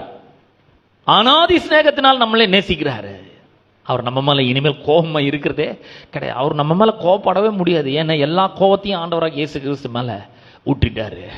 அவர் நம்ம மேல கோபமா இல்லை. நமக்கும் அவருக்கும் ஒரு பெரிய பீஸ் இருக்கு.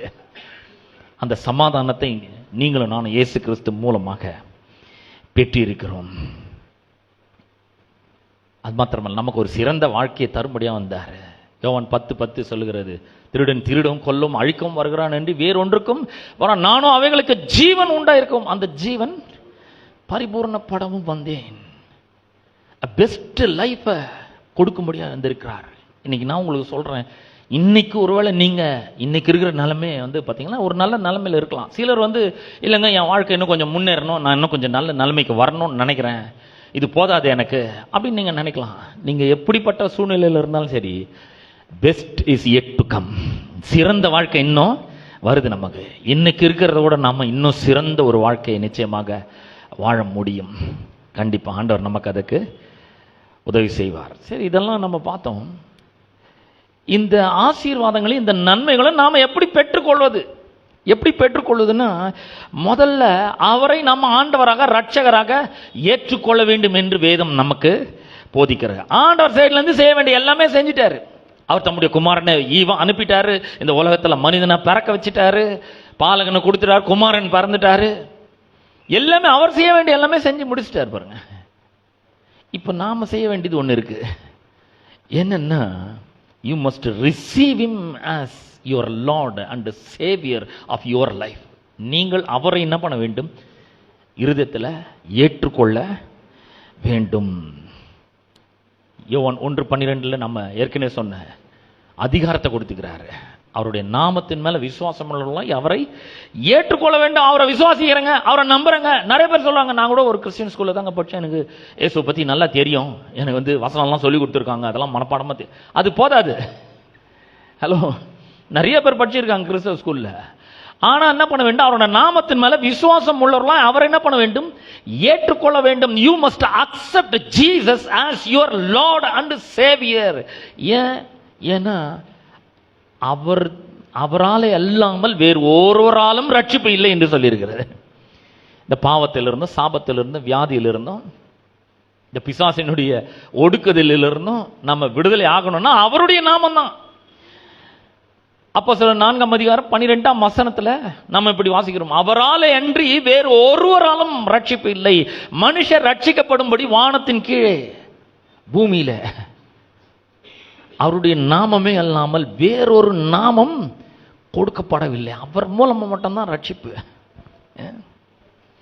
யோவான் 14ஆம் அதிகாரம் 6ஆம் வசனத்துல இயேசு சொல்ற, நானே வழியும் சத்தியமும் ஜீவனுமா இருக்கிறேன். இன்னொரு இடத்துல சொல்ற, என்னை அல்லாமல் ஒருவனும் பிதாவின் இடத்துல பண்ண முடியாது, வரைய முடியாது, மறுபடியும் அந்த ரிலேஷன்ஷிப்பை ஃபெலோஷிப்பை ரெஸ்டோர் பண்ணவே முடியாது அப்படின்றார்.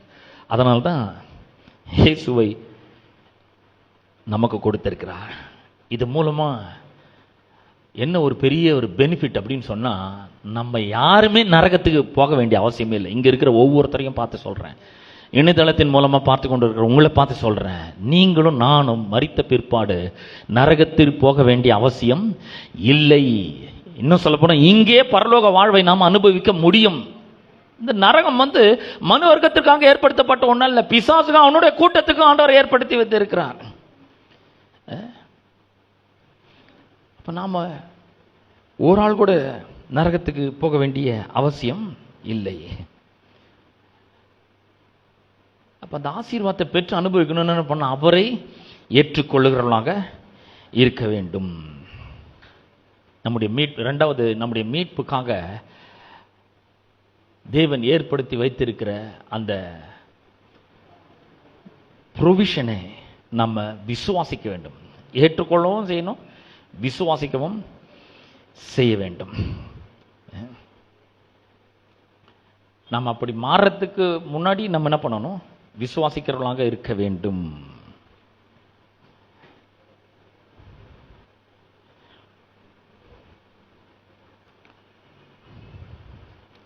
அப்போ இந்த கிறிஸ்மஸை நம்ம கொண்டாடும் பொழுது கிறிஸ்து தான் ரொம்ப முக்கியமாக நமக்கு இருக்க வேண்டும். அவரை ஏற்றுக்கொள்ளணும், அவரை விசுவாசிக்கணும். மூணாவது, அவருக்கு கீழ்ப்படுகிறவர்களாக இருக்க வேண்டும். இந்த எல்லா நன்மைகளையும் ஆசீர்வாதங்களையும் நாம் பெற்று அனுபவிக்க வேண்டும் என்றால் விசுவாசத்தோடு அவருக்கு நாம் கீழ்ப்படுகிறவர்களாக இருக்க வேண்டும்.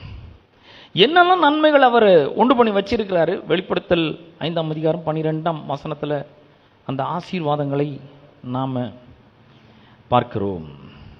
12ஆம் வசனத்தில் நான் வாசிக்கிறேன். அவர்களும் மகா சத்தமிட்டு அடிக்கப்பட்ட ஆட்டுக்குட்டியானவர் வல்லமையும் ஐஸ்வர்யத்தையும் ஞானத்தையும் பலத்தையும் கனத்தையும் மகிமையையும் ஸ்தோத்திரத்தையும் பெற்றுக்கொள்ள பாத்திரராக இருக்கிறார் என்று சொன்னார்கள். இதெல்லாம் அவர் பெற்றுக்கொள்ள பாத்திரர். யார்? ஆட்டுக்குட்டியானவர். அவர் பெற்றுக்கொண்டார்னா யாருக்காக? அவர் நமக்காக. அவர் ஏற்கனவே அவர் வல்லமை, ஐஸ்வர்யம், ஞானம், பலன் எல்லாமே அவருக்கு ஏற்கனவே இருக்கு. இவர் ஏன் பெற்றுக்கொள்றாருன்னா, on behalf of human beings, மனு வர்க்கத்தின் சார்பாக என்ன பண்றார் அவர்? இது எல்லாவற்றையும் அவர் பெற்றுக்கொள்கிறார். இதெல்லாம் நம்முடைய சுதந்திரமாக இருக்குது. கர்த்தர் நமக்காக இதெல்லாம் மற்றையும் அவர் ஆயத்தப்படுத்தி வைத்திருக்கிறார். அது மட்டும் இல்லை, கடைசியாக கிறிஸ்மஸ் அப்படின்றது கொடுத்தல், அது ரொம்ப முக்கியமானதாய் இருக்கிறது. Christmas is all about giving. மரியாள் தன்னுடைய சரீரத்தையே கொடுத்தாள். அது மட்டும் இல்லை, அவங்களுடைய ஒரு ரெப்புடேஷனை கொடுத்தாங்க. மரியாள் திருமணமாகலை, ஆனால் இப்போ கர்ப்பவதி ஆகியிருக்காங்கன்னு பொழுது அவங்களுடைய மதிப்பு என்ன ஆகுறது பாருங்க, இது வெளியே தெரிஞ்சாங்க. ஆனால் மரியாள் அதை கொடுக்கறதுக்கு ரெடியாக இருந்தார்கள். தேவன் இயேசு கிறிஸ்துவை நமக்காக கொடுத்தார். அப்போ நாம் தேவனுடைய ஆசீர்வாதங்களையும் ஐஸ்வர்யங்களையும் அனுபவிக்கிறதுக்கு முன்னாடி நாமும் என்ன பண்ண வேண்டும்? கொடுக்கிறவர்களாக இருக்க வேண்டும். என்னத்தை கொடுக்கணும்? மனுஷன் எதா பண்ணாலும் அவனுடைய ஆத்துமாவை நஷ்டப்படுத்தினால் அவனுக்கு ஒரு லாபமும் கிடையாது. அப்போ முதல்ல நம்மளை அவருக்கு கொடுக்கிறவர்களாக நாம் இருக்க வேண்டும். நம்மையே அவருக்கு கொடுக்கிறவர்களாக இருக்க வேண்டும். அப்போ பாருங்க, கிறிஸ்மஸ், கிறிஸ்து இல்லாத கிறிஸ்மஸ் ரொம்ப பெரிய ஒரு சிக்கல் நமக்கு. Christmas without Christ will end up in crisis. கிறிஸ்து இல்லாத ஒரு கிறிஸ்மஸ், வெறும் புது துணி, நல்ல சாப்பாடு, சிக்கன் மட்டன்னு, அப்புறம் கேக் வெட்டி சாப்பிட்றது, அப்புறம் வீடு வீடாக பலகாரம் கொடுத்தன்பது, வெறும் இது மட்டும் இருந்தாக்கா அது போதாது. கிறிஸ்து இருக்கணும். எங்கே இருக்கணும்? நம்முடைய வாழ்க்கையில் அவர் இருக்க வேண்டும். வெளிப்படுத்தல் 3ஆம் அதிகாரம் 20ஆம் வசனத்தில் வேதம் சொல்லுகிறது, இதோ நான் வாசற்படியிலே நின்று கதவை தட்டுகிறேன். ஒருவன் என் சத்தத்தை கேட்டு கதவை திறந்தால் நான் உள்ளே பிரவேசித்து அவனோட கூட நான் என்ன பண்ணுவேன்? போஜன பானம் பண்ணுவேன், ஃபெலோஷிப் பண்ணுவேன், ஒரு ரிலேஷன்ஷிப்பை உண்டாகுவேன். அவனும் என்னோடு கூட போஜன பானம் பண்ணுவான் என்று சொல்லியிருக்கிறார். நான் சொல்கிறேன், இன்றைக்கி நிறைய பேர் புதுசாக வந்திருக்கிறீங்க. இன்னைக்கு ஒருவேளை இது வரைக்கும் நீங்கள் இந்த இயேசுவுக்கு உங்களுடைய உள்ளத்தை, உங்களுடைய வாழ்க்கையை அர்ப்பணிக்காதவர்களாக நீங்கள் இருப்பீர்கள் என்றால், இன்றைக்கு இந்த ஒரு முக்கியமான ஒரு டிசிஷனை நாம் எடுக்க வேண்டியது ரொம்ப ரொம்ப அவசியம். நம்முடைய வாழ்க்கையில் எவ்வளோ பெரிய ஒரு ஆசீர்வாதங்களை, நன்மைகளை அவர் கொண்டு வந்திருக்கிறார் பாருங்க. ரட்சிப்பை தந்திருக்கிறாரு, தேவ பிரசன்னத்தை நமக்கு மீட்டு தந்திருக்கிறாரு, சூப்பர் நேச்சுரல் லைஃப் ஸ்டைலை நமக்கு அவர் கொண்டு வந்திருக்கிறாரு, சமாதானத்தை கடவுளுக்கும் நமக்கு இடையில் ஒரு பெரிய இருந்த சண்டை சச்சரவுகளெல்லாம் நீக்கி சமாதானத்தை அவர் நமக்கு அருளி இருக்கிறாரு. இவ்வளோ ஆசீர்வாதங்கள், ஒரு பெட்டர் லைஃப்பை நமக்காக அவரெல்லாம் ப்ரிப்பேர் பண்ணி வச்சிருக்கிறார். பண்ணி வச்சுட்டு அவர் கூப்பிடுறாரு, தம்பி நீ இனிமேல் இந்த உலகத்தில் பிசாசனுடைய ஆளுகைக்கு கீழே இருக்க வேண்டிய அவசியம் இல்லை, அவனுடைய ஒடுக்குதலுக்கு கீழே இருக்க வேண்டிய அவசியம் இல்லை, தனிமையில நீ வாழ வேண்டிய அவசியம் இல்லை. நான் இம்மானுவேல் வந்துட்டேன், நான் உன்னோட கூட இருக்கும்படியாக நான் ஆசைப்படுறேன், வந்திருக்கேன்.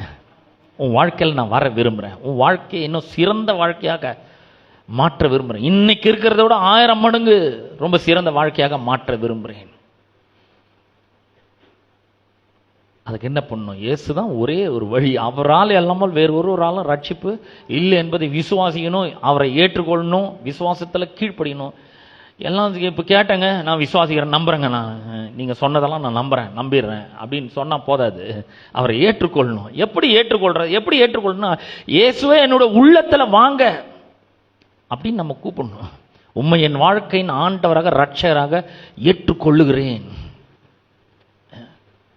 பாட்டு கூட போனோம், ரட்சகர் வந்ததால் ரட்சிப்பு வந்தாச்சு. இனிமேல் நம்ம பாவத்துக்கு பயப்பட வேண்டியதில்லை, சாபத்துக்கு பயப்பட வேண்டியதில்லை, பிசாசினோட ஒடுக்குதலுக்கு பயப்பட வேண்டியதில்லை, பொருளாதார பிரச்சனைகளுக்கு பயப்பட வேண்டிய அவசியம் இல்லை, வியாதிகளில் வாழ வேண்டிய அவசியம் இல்லை. அவர் எல்லாவற்றிலிருந்து நம்மளை அவர் விடுதலை ஆக்கி இருக்கிறார். இப்ப என்ன பண்ணணும்?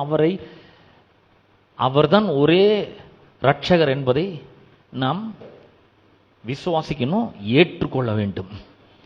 We must believe and we must receive Jesus as our Lord and personal Savior, and we have to obey him in faith. விசுவாசத்தில் அவருக்கு நாம கீழ்ப்படியணும். யாக்கோபு சொல்றார், கிரியை இல்லாத விசுவாசம் செத்ததா இருக்குது, அதனால எந்த பிரயோஜனமும் கிடையாது. அப்ப நான் விசுவாசிக்கிறேங்க, நான் படிக்கிற ஸ்கூல்ல சில பாட்டெல்லாம் கூட சொல்லி கொடுத்துருக்காங்க, கிறிஸ்துவ பாட்டெல்லாம் எனக்கு ரொம்ப நல்லா தெரியும், நான் கூட ரொம்ப பாடுவேன். தேன் இனிமையிலும் எனக்கு ரொம்ப பிடிக்குங்க அந்த பாட்டெல்லாம். இப்போ நீங்கள் பாடினீங்களா அந்த அதெல்லாம் கூட எனக்கு ரொம்ப பிடிக்கும் சொன்னால் போதாது. அதை மட்டும் சொல்லிட்டு நீங்கள் இங்கேருந்து போயிட்டீங்கன்னா பெரிய ஒரு ஆசீர்வாதத்தை நீங்கள் இழந்து போய் விடுவீர்கள். ஆனால் இன்னைக்கு இந்த டிசிஷனை எடுக்கிறீங்க, இவர் தாங்க ரட்சகர், இன்னைக்கு எனக்கு தெரிஞ்சு போச்சு, இவ்வளோ பெரிய வேலையை அவர் செஞ்சு வச்சுக்கிறாரு, இதுக்கு நான் விசுவாசத்தோடு மறுத்தர கொடுக்கணும், அவரை ஏற்றுக்கொள்ளணும், என் இருதயத்தில் ஏற்றுக்கொள்ளணும், வாழ்க்கையில் அவருக்கு இடத்தை கொடுக்கணும். இன்னைக்கு நான் முடிவு பண்ணிட்டேன், இவரால் இல்லாமல் வேறு ஒருவராலும் ரட்சிப்பு கிடையாது, இயேசு மட்டும்தான் வழி, இதை நான் விசுவாசிக்கிறேன், ஏற்றுக்கொள்ள விரும்புகிறேன் அப்படின்னு நீங்கள் ஒரு தீர்மானத்தை எடுத்து இன்றைக்கு அந்த ஜபத்தை நீங்கள் செய்தீர்கள் என்றால், நான் சொல்கிறேன், உண்மையாகவே இந்த இம்மானுவேல் உங்களுடைய வாழ்க்கையில் வருவார், உங்களுடைய உள்ளத்தில் வருவார், உங்களுடைய தனிமையை போக்குவார், உங்களுக்கு அவருடைய கல்வாரி சிலுவையின் மூலமாக வருகிற எல்லா ப்ரொவிஷன்ஸையும் உங்களுக்கு அவர் தர வல்லவராக இருக்கிறார். இதெல்லாம் உங்களுக்கு பலிக்கும், அவ்வளோதான். ஒரு பெரிய துணிச்சல் வரும் வாழ்க்கையில், ஒரு பெரிய தைரியம் வரும். என்ன வேணா நடக்கட்டுங்க, ஆண்டவர் எங்கூட இருக்கிறாரு, அவர் இம்மானுவேல், அவர் என்னை விட்டு விலக மாட்டார், என்னை கைவிட மாட்டார், நான் அந்த வாழ்க்கையில் முன்னேறி செல்வேன், என் வாழ்க்கை சிறந்த வாழ்க்கையாக மாறும். இந்த பேரன்னஸ் என்ன ஒன்றும் பண்ண முடியாது, பொருளாதார பிரச்சனை என்ன ஒன்றும் பண்ண முடியாது, இந்த வியாதி என்ன ஒன்றும் நசுக்க முடியாது, பிசாசு என்ன ஒடுக்க முடியாது, ஏன்னா ஆண்டவர் என்ன விடுதலை ஆக்கி இருக்கிறாரு. This is my liberation story. Today is my liberation டே. இன்னைக்கு தான் ரட்சணை நாள், இன்னைக்கு தான் விடுதலை நாள். நான் சொல்றேன், ஒரு ஆள் கூட இங்கிருந்து இந்த ஒரு தீர்மானத்தை எடுக்காம இங்கிருந்து போகவே விடாது. நம்ம எல்லாரும் எழுந்து நிற்போம். கர்த்தர் உங்களையும் உங்கள் குடும்பங்களையும் ஆசீர்வதிப்பாராக. எல்லாரும் எழுந்து நிற்போம். நிறைய பேர் நீங்கள் ரட்சிக்கப்பட்டிருக்கலாம், ஆனால் இன்றைக்கு புதிதாக ஆண்டவரை நான் ஏற்றுக்கொள்ள போகிறேன், இன்னைக்கு இந்த சத்தியத்தை கேட்டேங்க, இந்த ஆண்டவரை நான் என்னோட வாழ்க்கையின் ஆண்டவராக ரட்சகராக ஏற்றுக்கொள்ள விரும்புகிறேன், அவர் என் வாழ்க்கையில் வரணும், கண்டிப்பாக என் வாழ்க்கையில் அவர் வரணும், அவருக்கு என் உள்ளத்தில் இடம் கொடுக்குறேன், அவருக்கு என் வாழ்க்கையில் இடம் கொடுக்குறேன், அவருடைய ஃபெலோஷிப்பை நான் விரும்புகிறேன், அவருடைய ரிலேஷன்ஷிப்பை விரும்புகிறேன், அவரோட இருக்கிற ரிலேஷன்ஷிப்பை ஸ்ட்ரென்தன் பண்ணிக்க விரும்புகிறேன். நான் இந்த ஆசீர்வாதங்கள்லாம் எனக்கும் வந்து கிடைக்கணும். நான் இனி எதுக்கும் பயப்பட போகிறதில்லை. இந்த ஆண்டவர் என் வாழ்க்கையில் வரும்பொழுது எனக்கு நல்லா தெரியுது, என் வாழ்க்கை பிரகாசமாக இருக்க போகுது, பெரிய வெளிச்சமாக இருக்க போகுது. என இருளில் இருக்கிற ஜனங்கள் பெரிய வெளிச்சத்தை கண்டார்கள் சொல்லியிருக்கிறார். இந்த ஆண்டவர் நான் ஏற்றுக்கொள்ளும் பொழுது எனக்குள்ள ஒரு பெரிய மிகுந்த சந்தோஷம் எனக்கு உண்டாக்குன்றது எனக்கு நல்லா தெரியுது. எனக்கு அருமையானவர்களே, எல்லாரும் கண்களை மூடுவோம், யாரும் கண்களை திறக்க வேண்டாம், எல்லாரும் கண்களை மூடுவோம். இந்த ஆண்டவர் எனக்கு வேணும், இந்த இயேசு எனக்கு வேண்டும். இன்னைக்கு நான் இவரை என்னுடைய வாழ்க்கையின் ஆண்டவராக ரட்சகராக ஏற்றுக்கொள்ளப் போகிறேன் என்று சொல்லுகிறீர்கள். உங்களுடைய கரங்களை உயர்த்துங்கள். உங்களுக்காக நான் ஜெபிக்க விரும்புகிறேன். உங்களுக்கு ஆண்டவரை நான் ஏற்றுக்கொள்கிறேன். நன்றி. Thank you, thank you, thank you, thank you. நான் சொல்கிற ஜெபத்தை நீங்கள் அப்படியே பின்னாடி சொல்லுங்கள். தயவுசெய்து கரங்களை உயர்த்தினவர்கள் நீங்கள் முன்னாடி வந்தீங்கன்னா கொஞ்சம் நல்லாயிருக்கும். கரங்களை உயர்த்தினவர்கள் தயவுசெய்து நீங்கள் முன்னாடி வாங்க, ஃப்ரண்ட்டில் வாங்க. Please come forward. Those who accept Jesus as your Lord and Xavier, நீங்கள் வாருங்கள். உங்களுக்காக நான் ஜெபிக்க விரும்புகிறேன். நான் சொல்கிற இந்த ஜெபத்தை நீங்கள் என் பின்னாடி நீங்கள் சொல்லுங்கள். Please come forward. வரவங்களுக்கு கொஞ்சம் வழி விடுங்க, உங்களுக்கு வரட்டும், முன்னாடி வந்துடுங்க. நான் சொல்கிற ஜெபத்தை என்னோடு கூட சேர்ந்து சொல்லுங்கள். அன்பின் பிதாவே, இயேசுவின் நாமத்திலே உம்மண்டை நான் வருகிறேன். இன்றைக்கு உம்மை குறித்த செய்தியை நான் கேட்டேன். என்னுடைய இருதயத்திலே உம்மை விசுவாசிக்கிறேன். என்னுடைய பாவத்திற்காக நீர் கல்வாரி சிலுவிலே மரித்தீர், ரத்தம் சிந்தினீர் என்பதை நான் விசுவாசிக்கிறேன். இன்றைக்கு உம்மை என்னுடைய வாழ்க்கையின் ஆண்டவராக இரட்சகராக ஏற்றுக்கொள்ளுகிறேன். இன்று முதல் நீர் என்னுடைய வாழ்க்கையின் ஆண்டவராக இரும். தேவன் உம்மை மரித்தோரிலிருந்து உயிரோடு கூட எழுப்பினார் என்று என் இருதயத்திலே நான் விசுவாசிக்கிறேன். என் வாயினாலே நான் அறிக்கை செய்கிறேன். நீர் என்னுடைய உள்ளத்திலே வாரும், என்னுடைய வாழ்க்கையை சீராக்கும், என்னை உம்முடைய பிள்ளையாக ஏற்றுக்கொள்ளும். இயேசுவின் நாமத்தினாலே ஆமென். நம் கரங்களை தட்டி தேவனை மகிமைப்படுத்தும். இன்றைக்கு அநேகர் ஆண்டவரை ஏற்றுக்கொண்டிருக்கிறார்கள். இவர்களுக்காக நாம் ஜெபிப்போம். அப்படியே எல்லாருக்காகவும் நாம் ஜெபிப்போம். அன்பின் பிதாவே, உம்முடைய குமாரனாகிய இயேசு கிறிஸ்துவின் நாமத்திலே உம்மண்டை நாங்கள் வருகிறோம். இந்த அற்புதமான மன மகிழ்ச்சியின் நாளுக்காக உமக்கு நன்றி செலுத்துகிறோம். ஆண்டவரே, 2000 ஆண்டுகளுக்கு முன்பதாக நீர் இந்த உலகத்தில் மனிதனாக வந்து பிறந்தீர். எங்களுக்கு ரட்சிப்பையும் மீட்பையும் அருளும்படியாக, தேவ பிரசன்னத்தை எங்களுக்கு கொடுக்கும்படியாக, ரெஸ்டோர் பண்ணும்படியாக ஆண்டவரே நீர் இந்த உலகத்துக்கு வந்தீர். இயற்கைக்கு அப்பாற்பட்ட சூப்பர் நேச்சுரல் லைஃப் ஸ்டைலை எங்களுக்கு தரும்படியாக வந்தீர். ஒரு பெட்டர் லைஃப்பை தரும்படியாக வந்திருக்கிறீர். எங்களை வழிநடத்தும்படியாக நீர் இந்த உலகத்தில் வந்தீர். பாவத்திலிருந்தும் சாபத்திலிருந்தும் வியாதியிலிருந்தும் எங்களை மீட்டு ரட்சிக்கும்படியாக இந்த உலகத்தில் மனிதனாக பிறந்தீர். ஆண்டவரே, தேவ பிரசன்னத்தை திரும்ப எங்களுக்கு கொடுக்கும்படியாக வந்தீர் என்பதை நாங்கள் விசுவாசிக்கிறோம் ஆண்டவரே. ஆனால் ஆண்டவரே, உம்மை இரட்சகராக விசுவாசித்து ஏற்றுக்கொண்டு இந்த விசுவாசத்தில் கீழ்ப்படிந்து உம்மை எங்களுடைய வாழ்க்கையின் ஆண்டவராக இரட்சகராக ஏற்றுக்கொள்ளும் போது மட்டும்தான் இந்த ஆசீர்வாதங்களாம் என்று நாங்கள் கேள்விப்பட்டோம். இன்றைக்கு இவ்வளவு பேர் ஆண்டவரை ஏற்றுக்கொண்டிருக்கிறார்கள். இயேசுவின் நாமத்தினாலே இந்த அருமையான தேவனுடைய பிள்ளைகளை ஆண்டவரே, அப்பா, நான் உம்முடைய வல்லமையான கரத்தில் ஒப்பு கொடுக்கிறேன். ஒவ்வொருவருக்காக என் தேவனை நான் ஸ்தோத்தரிக்கிறேன் ஆண்டவரே. இயேசுவின் நாமத்தினாலே அவர்கள் இன்றைக்கு உம்முடைய பிள்ளைகளாக ஆக்கப்பட்டிருக்கிறதற்காக உமக்கு ஸ்தோத்திரம். நீர் அவர்களுடைய இரட்சகராக மீட்பராக இருக்கிறதற்காக உமக்கு ஸ்தோத்திரம். இயேசுவின் நாமத்தினாலே இன்றைக்கு இவர்கள் எல்லாம் ரட்சிக்கப்பட்டு இருக்கிறதற்காக உமக்கு ஸ்தோத்திரம். உம்முடைய தெய்வீக பிரசன்னத்தை ஆண்டவர் இவர்களுக்கு நீ திரும்ப தந்திருக்கிறதற்காக உமக்கு நன்றி செலுத்துறோம் ஆண்டவரே. அந்த ஃபெலோஷிப்பையும் அந்த ரிலேஷன்ஷிப்பையும் நீ ரெஸ்டோர் பண்ணுகிறதற்காக உமக்கு நன்றி செலுத்துறோம். இவர்கள் ஒவ்வொருவரையும் இயேசுவின் நாமத்தினால் நாங்கள் ஆசீர்வதிக்கிறோம் ஆண்டவரே. தகப்பனே, உம்முடைய அளவில்லாத ஆசீர்வாதங்களை இவர்கள் மேல பொழிந்தருளுவீராக ஆண்டவரே. இவர்கள் தேவனுடைய பிள்ளைகளாய் இருக்கிறார்கள், மீட்கப்பட்டவர்களாய் இருக்கிறார்கள், ரட்சிக்கப்பட்டவர்களாய் இருக்கிறார்கள். இருக்கிறார்கள். இவர்கள் தேவனுடைய நீதியை பெற்றவர்களாக இருக்கிறார்கள். தேவனாலே பரிசுத்தம் பண்ணப்பட்டவர்களாக இருக்கிறார்கள் ஆண்டவரே.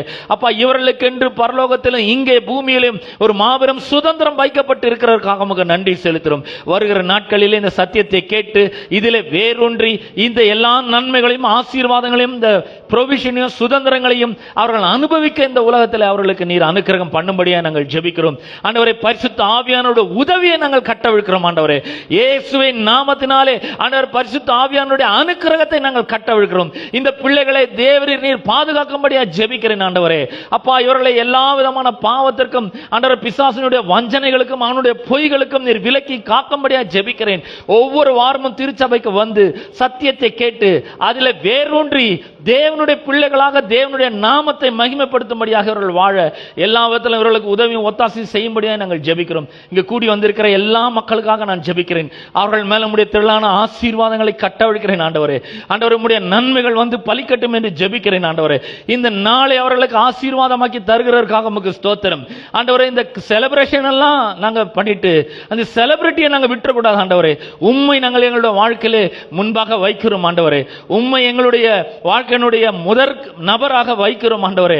நீர் சொல்லிக்கிற முதலாவது தேவனுடைய ராஜ்யத்தையும் அவருடைய நீதியும் தேடுங்கள், அப்பொழுது எல்லாம் உங்களுக்கு கூட கொடுக்கப்படும் என்று சொன்னீரே. இதை விசுவாசிக்கிறோம். இயேசுவின் நாமத்தினாலே எங்களுடைய லைஃபை ரீஃபோக்கஸ் பண்ணுகிறோம் ஆண்டவரே. இயேசுவின் நாமத்தினாலே உம்மை நாங்கள் நோக்கி பார்க்கிறோம் ஆண்டவரே. உம்முடனான உறவை நாங்கள் புதுப்பிக்கிறோம், அதை ஸ்ட்ரெங்தன் பண்ணுகிறோம் இயேசுவின் நாமத்தினாலே ஆண்டவரே. அதில் இவர்கள் வளரட்டும் என்று நாங்கள் ஜெபிக்கிறோம் ஆண்டவரே. சொல்லப்பட்ட ஆசீர்வாதங்கள்லாம் இவர்கள் மேல வந்து பலிக்கட்டும் என்று நாங்கள் ஜெபிக்கிறோம் ஆண்டவரே. வல்லமையும் ஆண்டவரே ஞானமும் பலனும் ஐஸ்வர்யமும் ஆண்டவரே கனமும் ஸ்தோத்திரமும் எல்லாவற்றையும் பெற்றுக்கொள்ள நீர் பாத்திரராக இருந்தது போல இந்த அருமையான ஜனங்களுக்கு அதெல்லாம் உண்டாகட்டும் என்று ஜெபிக்கிறேன். தேவனுடைய வல்லமையினால் இவர்கள் பாதுகாக்கப்படட்டும் என்று நாங்கள் ஜெபிக்கிறோம் ஆண்டவரே. தொடர்ந்து இந்த மக்களை ஆசீர்வதிப்பீராக. இந்த நாள் முழுவதும் அவர்கள் சந்தோஷத்தினாலே நிரம்பட்டும். நீர் சொன்னீர், இதோ எல்லா ஜனத்திற்கும் மிகுந்த சந்தோஷத்தை உண்டாக்குற நற்செய்தியை நான் உங்களுக்கு அறிவிக்கிறேன் என்று சொன்னீர். இது எவ்வளவு பெரிய ஒரு சந்தோஷம் ஆண்டவரே. எங்கள் ஒவ்வொருவருடைய உள்ளத்திலும் சந்தோஷத்தை சமாதானத்தை நீ தந்திருக்கிறதுக்காக உங்களுக்கு ஸ்தோத்திரம் ஆண்டவரே. கரங்களை உயர்த்தி கர்த்தரை ஏற்றுக்கொண்ட இயேசுவை ஏற்றுக்கொண்ட ஒவ்வொருவருக்கும் ஆண்டவரே, அவர்களுக்கும் கடவுளுக்கும் தேவனுக்கும் இடையில இருந்த எல்லா எனிமிட்டியும் ஆண்டவரே, என்மிட்டியும் ஆண்டவரே, எல்லா கோபத்தையும் கோபாக்கினைகளையும் ஆக்கினைகளை நீர் அகற்றி இருக்கிறதற்காக உமக்கு ஸ்தோத்திரம். அவர்கள் தேவனிடத்தில் சமாதானத்தை பெற்றிருக்கிறதற்காக உமக்கு ஸ்தோத்திரம். நீர் சமாதான பிரபுவா இருந்து அவர்களுடைய உள்ளங்களிலும் அவருடைய இல்லங்களிலும் சமாதானத்தை ஆண்டவரை நீர் அருளும்படியாக நாங்கள் ஜெபிக்கிறோம் ஆண்டவரே. தொடர்ந்து அவர்களுக்கு சமாதானமும் சந்தோஷமும் மகிழ்ச்சியும் செழிப்பும் ஆசீர்வாதமும் ஐஸ்வர்யமும் உண்டாயிருந்து பெருகட்டும் என்று நாங்கள் ஜெபிக்கிறோம். தொடர்ந்து இவர்கள் ஒவ்வொருவரையும் நாங்கள் ஆசீர்வதிக்கிறோம். சபை மக்களை ஆசீர்வதிக்கிறோம். தொடர்ந்து நீர் இவர்களுடைய வாழ்க்கையை பொறுப்பெடுத்துக் கொண்டு நடத்துவீராக. துதி கன மகிமை எல்லாவற்றும் ஒருவருக்கே நாங்கள் செலுத்துகிறோம். இயேசுவின் நாமத்தில் ஜெபிக்கிறோம் பிதாவே, ஆமேன் ஆமேன். நம்முடைய கர்த்தராகிய இயேசு கிறிஸ்துவின் கிருபையும் பிதாவாகிய தேவனுடைய அன்பும் பரிசுத்த ஆவியானுடைய ஐக்கியமும் பாதுகாவலும் வழிநடத்தலும் இன்றும் என்றும் சதா காலங்களிலும் நம் அனைவரோடும் என்றும் இருப்பதாக. ஆமேன் ஆமேன். God bless you all. என்னுடைய சபையின் சார்பாக என்னுடைய குடும்பத்தின் சார்பாக உங்கள் ஒவ்வொருவருக்கும் எங்களுடைய கிறிஸ்துமஸ் நல்வாழ்த்துக்களை நாங்கள் தெரிவித்துக் கொள்கிறேன். ஒருவர் வாழ்த்துங்கள், ஒருவரோடு ஒருவர் பேசுங்கள், கிறிஸ்துமஸ் நல்வாழ்த்துக்களை தெரிவிங்கள். உங்களுக்காக ஒரு சின்ன ஸ்நாக்ஸ் ஆயத்தமாக வைக்கப்பட்டிருக்கிறது. நீங்கள் அதை சாப்பிட்டு செல்லும்படி அன்போடு கேட்டுக்கொள்கிறேன். எங்களுடைய சபைக்கு வந்ததற்காக உங்களுக்கு நாங்கள் மகிழ்ச்சியாக நன்றியை தெரிவித்துக் கொள்கிறோம்.